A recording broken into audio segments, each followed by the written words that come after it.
Morning পুনৰবাৰ আকৌ মোৰ চেনেললৈ স্বাগতম জনাইছোঁ। এয়া কোন ন? তুমি হয় জানো? অঁ দাদা নি? এইটো কি? এইটো তল পিছফালে কি ছাগলীটো হয়? বেৰটো নি? তোমাৰ বেৰটো নি? হয় এইপিনে চাই কৰি দিয়া, মোবাইলটো চাই। হেল্ল' ভাল। এই নকৰো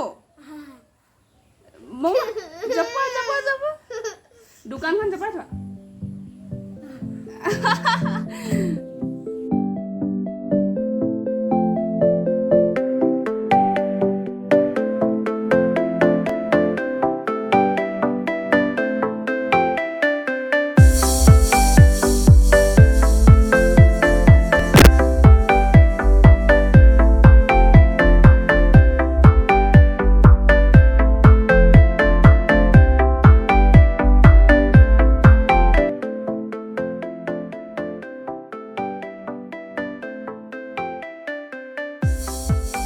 ঘৰৰ বাহিৰ কাম কৰি মেলি আজৰি হৈ গ'লোঁ।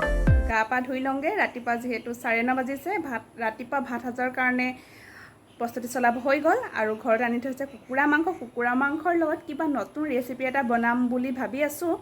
ৰেচিপিটো আপোনালোকৰ লগতো শ্বেয়াৰ কৰিম আৰু আপোনালোকে ভিডিঅ'টো শেষলৈকে চাই থাকক আৰু ফুল্লি এনজয় কৰক।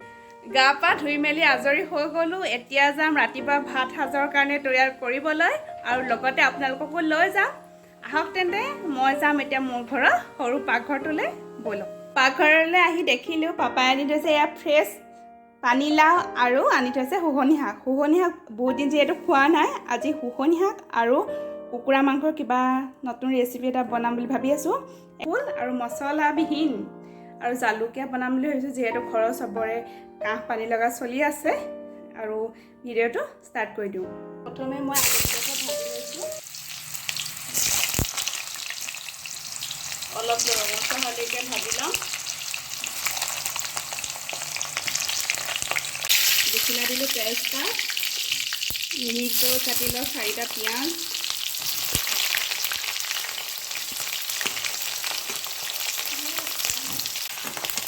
অথনি মই ক'বলৈ পাহৰি গ'লোঁ, আলু কাঢ়ি লোৱা তেলতে এয়া পিঁয়াজ দি এয়া দিলোঁ কুকুৰা মাংসখিনি।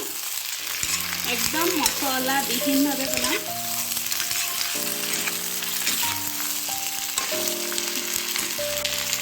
দিছোঁ হালধি, এতিয়া দিম সোৱাদ অনুসাৰে নিমখ, অলপ লৰাই দিছোঁ। এতিয়া অলপ দেৰি কাৰণে ঢাকি দিম। মাংসখিনি অলপ ভাজি লোৱাৰ পিছত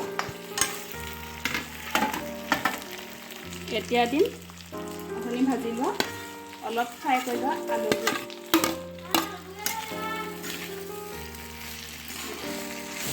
মাংস আৰু আলু অলপ ভাজি হোৱাৰ পিছত এতিয়া দিম উতলাই লোৱা গৰম পানী।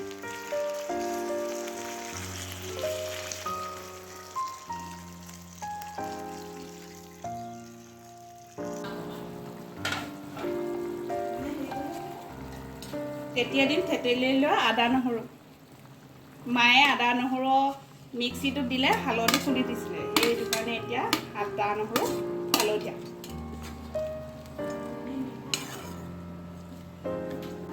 এতিয়া দিম ইয়াত শুকনি শাক।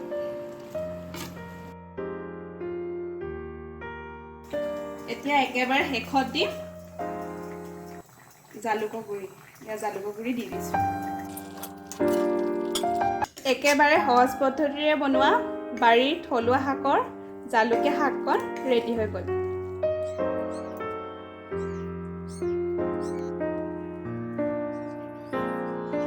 আজিৰ মোৰ এই থলুৱা জালুকীয়া ৰেচিপিটো যদি চাই ভাল লাগিলে লাইক কৰিব, শ্বেয়াৰ কৰিব, কমেণ্ট কৰি দিব। আকৌ লগ পাম নতুন ভিডিঅ' সৈতে। Bye bye.